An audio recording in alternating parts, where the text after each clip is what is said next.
Hello, everybody. This is Still Rose's podcast. This podcast was created for women by women to elevate women's voices. I hope you all are doing really, really well. I am having the mommest mom week. And for anyone that's a working mom, you probably already know where I'm going with what I'm about to say. But it is one of those weeks that's like, could anything else happen? And I will say, I had this epiphany yesterday morning. I'm about to text my cousin and tell her, "Oh my gosh, whatever anything is really stressful going on professionally, I'll text people and be like, "Oh my gosh, I'm so stressed out. Say some prayers for me, right? Send me some good vibes." And I was about to text my cousin, and then because she's one of my go-to people, and I had this moment of, "Wait, didn't you text her last week for an emergency? And then you also texted the week before that you were also really stressed out about an emergency." And she always laughs at me now that I think about it because it always eventually shakes out. But I get really stressed out anyway because I am who I am and I always want to do really well, right? So I had this epiphany moment yesterday morning and I was like, if there's emergencies every week, these aren't emergencies then because not everything can be an emergency, right? So that means this is just it. This is just work. Like, that doesn't mean it's an emergency. This is just adapt and get it done. And it's just work. So I had this moment of like, oh, this is an emergency. I don't need to panic. Just make it work. Right. So there was that epiphany, right? I wanted to share that with you guys because it's interesting. All of a sudden it like hit me and I was like, you know what? I can roll with this. I roll with things all the time. Like, it's totally fine. So I wanted to leave that with you guys because I think that we all have those moments where like, oh my God. And it's funny because I didn't end up texting my cousin, but then she texted me and was like, "Oh, it's a total-ish SHIT show. Total shit show this week. It's happening. Sorry for the cursing." She's like, "It's happening. It's really bad. It's going crazy." And then I texted her my epiphany moment and she was like, "You do have a point. It's almost like it can't be a SHIT show because it's just a show." Adapt, right? So there was that. I can't believe it's only Wednesday because I'm thinking about this as if the week has already happened. Although I will say this, Thursdays have become like Friday juniors to me. And I get excited about Thursdays too now. So in any case, this is Tuesday's epiphany was like, if everything's an emergency, then nothing can be an emergency, right? So I kind of like pivoted a bit there because I'm always under pressure. Monday was a real bananas day. Now, this was a total wild mom juggle day. I ended up at the end of the day so shot that while I was washing the dishes, I just bursted out into tears crying. Now, I had sent everybody upstairs already because I was like, I just need some alone time, please. It doesn't even matter that I'm wiping down the counters and cleaning up. I just need to be by myself for a little bit with no noise, right? Because all day long, I work in communications. All I do is talk. That is literally my job. I have to figure out how to strategize, figure out how to get things done. And oh, yes, I need to talk all the time. So by the end of the day on Monday, I have work, right? So I log in for work from 9 to 11-ish. Then I have to pivot over to getting my kid to take him to the doctor. That appointment took a couple hours. And I had to get back home, hop back on for work, get dinner off the plates, like just, the regular stuff. But having that extra element of having to leave the house to get him to the doctor's office, basically bring my whole desk with me when I go to the doctors for that, because we're going to neurologist for ADHD testing and evaluation. And so I bring my whole desk with me because it's a 3-hour appointment. So I set up shop there. But I'm working on my tiny little monitor and I'm spoiled. I'll admit at home, I have 3 monitors that I work off of because I like to be really efficient. And this is the best way for me to do it. I don't know how anyone just works off of their laptop screen. I sincerely don't. But in any case, I got to the end of the day on Monday and I'm just completely out of it. My energy is bad.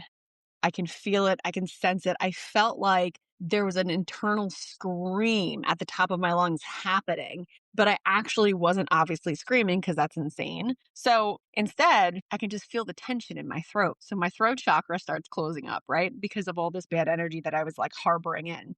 All of a sudden, I forget exactly, actually, I know exactly what triggered me. I'm inside my head, I'm washing the dishes, and I had made spaghetti, right? So the kids had asked me to make ribs and pasta. So I make ribs and pasta. And then a few folks in my family, I am not going to name names, decided they were not in the mood for pasta. Fine. Fine.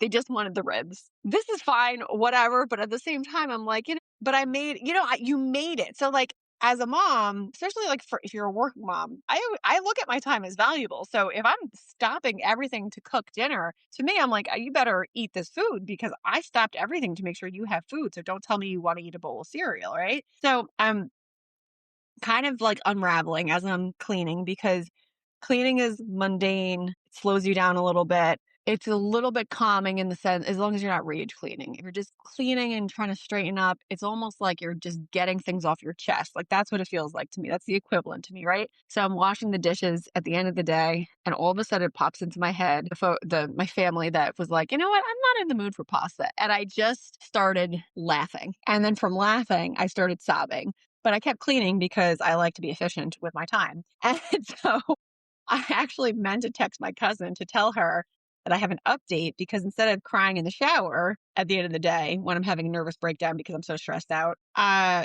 recommend crying while you're cleaning because at least then you can be productive and you're getting things done at the same time as having a nervous breakdown. That's the hot mom tip for the week. If you're a working professional mom and you're so stressed out that you don't even know what to do with your life, let those tears out, but keep it moving. You might look crazy, but you've released the emotions.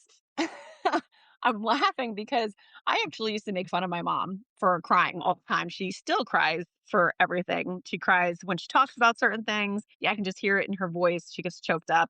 And it's comical because that's exactly what happens to me now, which is mildly embarrassing, but I deal with it. I think it's a little bit funny. And I just say, like, oh no, I'm not crying. My eyes are just leaking. I don't know what to do with them. So that is Monday, Tuesday, and today. Like, I mean, it's only 3 days out of the week that things have gotten so wild that I'm hoping that the rest of the week kind of settles down a little bit, and knock on wood, I actually had to do it because I'm scared that I've just jinxed myself. So the point of all this yammering is we all have it really tough. We all have good weeks and bad weeks. You kind of have to just find the momentum and the will to keep going, which you will. You obviously will, because what else do working moms do? What is the best possible thing about a professional woman who's also a mother? We are wildly adaptable. We are very strong. Don't let anyone tell you otherwise. The things that working moms can do is astonishing. Being able to maintain a home, mildly maintain your sanity, maintain your children, maintain your career, and still be able to like be a human here and there, I'll take it. I might not be perfect every single day, but I make it some days close enough to being good. And that's honestly good enough for me. I'm not looking for perfection here, and I don't think you should either. You're just doing the best you can every single day. And that's really all you can expect from yourself. So I hope my little stories about my week thus far were entertaining because it has been kind of insane. More to come. I do want to say a special shout out to the new listeners for the podcast and all the new subscribers. I mean, I am really completely overwhelmed and, to be honest with you, motivated to keep going. Every time I see this, it's such an amazing thing to see that somebody found value in this podcast, because in the very beginning, all I wanted to do was start a podcast that showed that it's okay in your everyday life to be manic and to be crazy and to be just trying to figure it out and not to be perfect and to do it messy, because that's real. That's reality. Reality is not what you see on social media. This is real. I hope you all enjoyed this episode. Thank you again to all the new subscribers and to everyone who's been with me since the beginning. I am very grateful for all of you. Take care, and I will catch you on the next one.